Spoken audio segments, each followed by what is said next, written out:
Welcome back. This week, we're going to talk a bit about something that might be a little bit unfamiliar, or maybe you are familiar with it, but maybe the term will be unfamiliar. So, we're going to talk about how you handle your pain and your symptoms. So, if you have pain, let's talk about musculoskeletal pain, because as a chiropractor, that's typically what people are coming to see me for. But if you have neck pain or back pain, what do you do? Do you take some painkillers or some muscle relaxers? Do you stretch it out? Do you apply heat, ice? Do you go visit your chiropractor, get a massage? What are the things that you do? Well, if you can drop it in the comments, that would be great. I'd love to see how you approach your pain symptoms. And what had happened is that I had unintentionally created a pain based model for my practice where people would come in largely when something would happen. They would get a symptom and then they'd come in, address the pain, and then they would go off. However, what really helps in terms of health care is to really set the foundation. So think about your house for a moment or any building that is created, right? In order for the structure to remain intact, it has to have a strong foundation.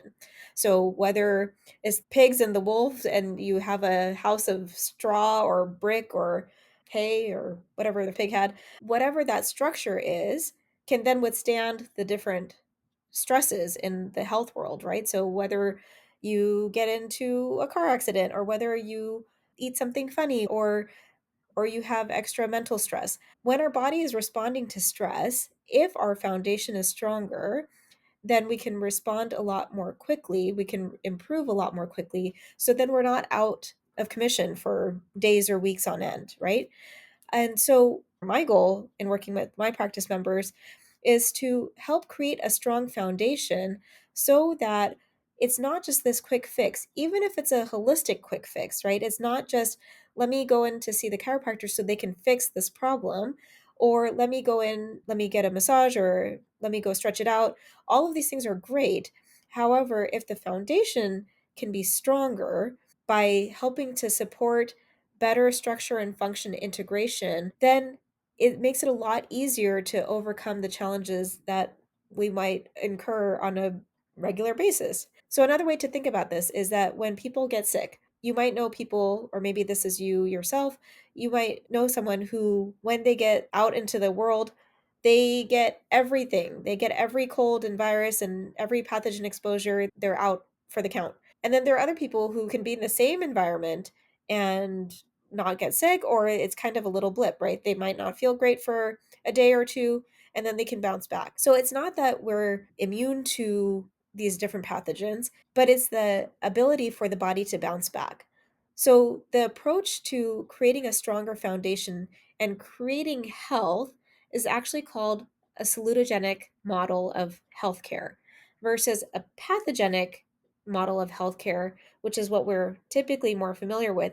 And that's actually the creation of disease. So path means disease and genic means creation, right? So salutogenic is the creation of health.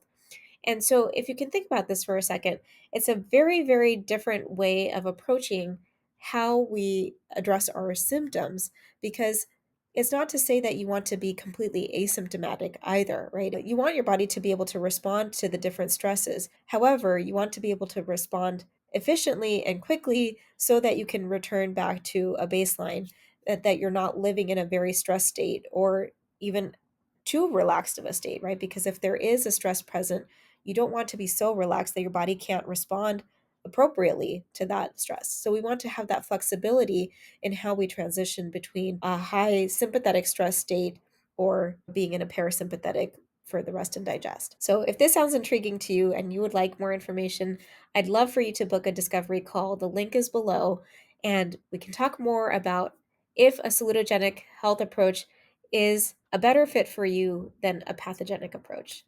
See you next week.